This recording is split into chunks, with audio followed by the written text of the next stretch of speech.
साथियों, आध्यात्मिक पवित्रता का मार्ग पुस्तक पवित्र जीवन गायत्री मंत्र के वाक्क्षर की व्याख्या लेखक पंडित श्री राम शर्मा आचार्य। आइए सुनते हैं। शारीरिक और मानसिक पवित्रता के साथ ही आध्यात्मिक पवित्रता भी आवश्यक है, क्योंकि इसके बिना आत्मोन्नति, जो कि मनुष्य का प्रधान लक्ष्य है, संभव नहीं होती। आध्यात्मिक पवित्रता द्वारा ही मनुष्य में सच्चे प्रेम, भक्ति, दया, उदारता, परोपकार आदि की उत्पत्ति हो सकती है और देवत्व का विकास हो सकता है। यह सृष्टि त्रिगुणमयी है। शतो गुण, रजो गुण, तमो गुण, इन तीन गुणों से संसार के समस्त जड़ चेतन ओत प्रोत हो रहे हैं।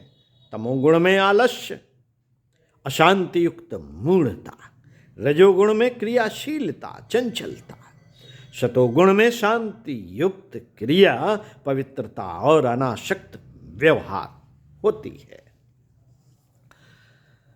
साथियों, प्रायः तमोगुण और रजोगुण की लोगों में प्रधानता होती है। शतोगुण आजकल बहुत कम मात्रा में पाया जाता है, क्योंकि उच्च आध्यात्मिक साधना के फलस्वरूप ही शतोगुण का विकास होता है। शतोगुण की वृद्धि ही पवित्रता और कल्याण का हेतु है। सात्विकता जितनी बढ़ती जाएगी, उतना ही प्राणी अपने लक्ष्य के निकट होता जाएगा। इसके विपरीत रजोगुण की अधिकता से मनुष्य भोग और लोभ के कुचक्र में फंस जाता है और तमोगुणी तो तीव्र गति से पतन के गर्त में गिरने लगता है।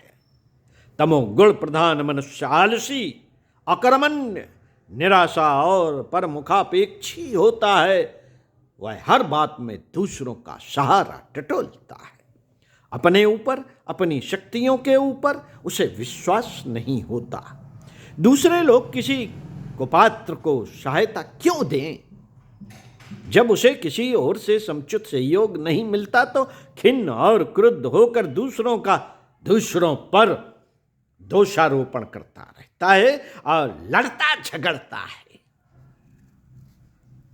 लकवा मार जाने वाले रोगी की तरह उसकी शक्तियां कुंठित हो जाती हैं और मनोभूमि जड़ता एवं मूढ़ता से जकड़ जाती है। शरीर में स्थूल बल थोड़ा बहुत भले ही रहे, पर प्राण शक्ति, आत्मबल, शौर्य एवं तेज का नितांत अभाव ही रहता है। ऐसे व्यक्ति बहुधा कायर, कुकर्मी, क्रूर, आलसी और अहंकारी होते हैं।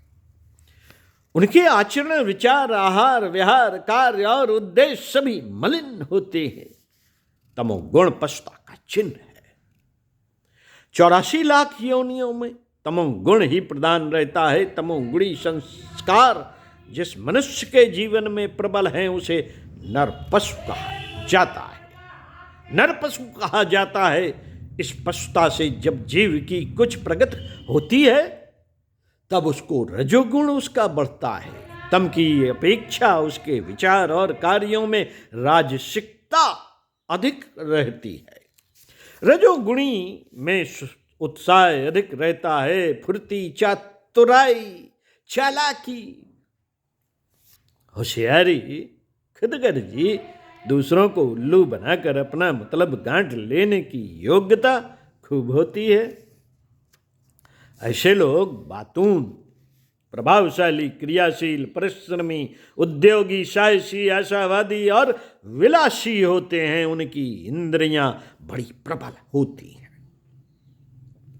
स्वादिष्ट भोजन, बढ़िया ठाट बाट, विषय वासना की इच्छा सदैव मन में लगी रहती है। कई बार तो वे भोग और परिश्रम में इतने निमग्न हो जाते हैं कि अपना स्वभाव, स्वास्थ्य तक गंवा बैठते हैं। यारबाजी, गपशप, खेल तमाशे, नृत्य, गायन, भोग विलास, शान शौकत, रौब दाब, ऐशाराम, शाबाशी, वाहवाही, बड़प्पन और धन दौलत में रजोगुणी लोगों का मन खूब लगता है। सत्य और शिव की ओर उनका ध्यान नहीं जाता, पर सुंदरम को देखते ही लट्ठू हो जाते हैं। सुंदरम को देखते ही लट्टू हो जाते हैं। ऐसे लोग बहिर्मुखी होते हैं, बाहर की बातों तो बहुत सोचते हैं पर अपनी आंतरिक दुर्बलता पर विचार नहीं करते। अपनी बहुमूल्य योग्यताओं, परिस्थितियों और शक्तियों को अनावश्यक रूप से हल्की, छिछोरी और बेकार की बातों में बर्बाद करते रहते हैं। मित्रों, सतोगुण की वृद्धि जब किसी मनुष्य में होती है तो अंतरात्मा में धर्म, कर्तव्य और पवित्रता की इच्छा उत्पन्न होती है। न्याय और अन्याय का, सत और असत का, कर्तव्य और अकर्तव्य का, ग्राह्य और त्याज्य का भेद समाप्त रूप से परिलक्षित, भेद स्पष्ट रूप से परिलक्षित होने लगता है। तत्व ज्ञान, धर्म, विवेक, दूरदर्शिता, सरलता, नम्रता और सज्जनता से उसकी दृष्टि भरी रहती है। दूसरों के साथ करुणा, दया, मैत्री, उदारता, स्नेह, आत्मीयता और सद्भावनाओं का व्यवहार करता है। कुछ कांचन की तुच्छता को समझकर वह तप, साधना, स्वाध्याय, सत्संग, सेवा, दान और प्रभु की शरणागत की ओर अग्रसर होता है। सात्विकता की अभिवृद्धि होने से आत्मा में असाधारण शांति, संतोष, प्रसन्नता, प्रफुल्लता एवं आनंद रहता है। उसका प्रत्येक विचार और कार्य पुण्यमय होता है, जिससे निकटवर्ती लोगों को भी ज्ञात और अज्ञात रूप से बड़ी शांति एवं प्रेरणा प्राप्त होती है। तमोगुण सबसे निकृष्ट अवस्था है। रजोगुण उससे कुछ ऊंचा तो है पर मनुष्यता से नीचा है। मनुष्य का वास्तविक प्रधान सतोगुण है। मनुष्यता का निवास सात्विकता में है। आत्मा की तब तक शांति नहीं हो सकती, आत्मा को तब तक शांति नहीं मिलती जब तक कि उसे सात्विकता की परिस्थिति प्राप्य न हो। जो मनुष्य जितना सतोगुणी है वह परमात्मा के उतना ही समीप है। इस दैवी तत्व को प्राप्त करके जीव धन्य होता है, क्योंकि जीवन लक्ष्य की प्राप्ति का एकमात्र साधन सतोगुण ही है। प्रत्येक पवित्र जीवन के प्रेमी को अपनी सात्विकता की अभिवृद्धि के लिए निरंतर प्रयत्नशील रहना चाहिए। वास्तव में सतोगुणी जीवन सब प्रकार की पवित्रता की जड़ है। इससे मनुष्य में श्रेष्ठ गुणों का प्रादुर्भाव होता है और वह हर तरह के मलिन आचरणों से दूर रहकर शुद्ध और पवित्र बन सकता है। सतोगुणी मनुष्य दैनिक रहन सहन, खान पान, आहार विहार सब बातों में शुद्धता का विचार रखता है और इसके परिणाम स्वरूप उसके मन, वचन और कर्म में अशुचि भावनाओं का प्रवेश नहीं हो पाता। वह सबके लिए हितकारी विचार करता है, दूसरों को अच्छी लगने वाली बातें मुंह से निकालता है और दूसरों सबकी भलाई के लिए काम करता है। ऐसा व्यक्ति केवल आत्मिक और मानसिक पवित्रता का ही विचार नहीं रखता, वरन उसके चारों ओर वातावरण पवित्र रहता है। प्रत्येक वस्तु में शुद्धता का विचार रखा जाता है और कोई भी गंदा काम नहीं किया जा सकता। जैसा हम अन्यत्र लिख चुके हैं कि शरीर का राजा मन है और मन पर आत्मा द्वारा शासन किया जा सकता है। इसलिए पवित्र जीवन का वास्तविक उद्गम स्थान आत्मा ही है। आत्मा ही है पवित्र स्थान। पवित्र उद्गम स्थान जो शरीर का है वह आत्मा ही है।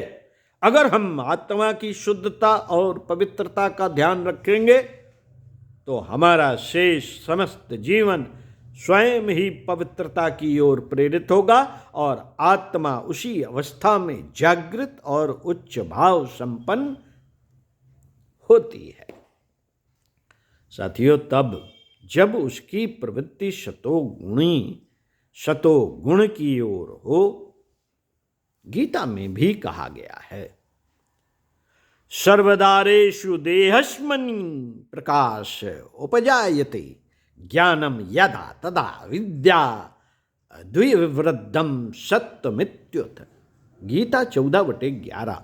अर्थात जिस काल में देह में तथा अंतःकरण और इंद्रियों में चेतनता और बोध शक्ति उत्पन्न होती है, उस काल में ऐसा जानना चाहिए कि सत्व गुण बढ़ा है। और भी कहा गया है, सत्वास्तस् जायते ज्ञानम रजसो लोभ एव च प्रमाद मोहि तमसो भवतो अज्ञानमेव च। गीता 14/17। अर्थात सत्व गुण से ज्ञान उत्पन्न होता है और रजोगुण से निसंदेह लोभ उत्पन्न होता है तथा तमोगुण से प्रमाद, मोह और अज्ञान की उत्पत्ति होती है। साथियों, अगले वीडियो में इस पुस्तक का आखिरी पन्ना पढ़कर सुनाएंगे, पवित्रता में ही जीवन की सार्थकता। ओम शांति।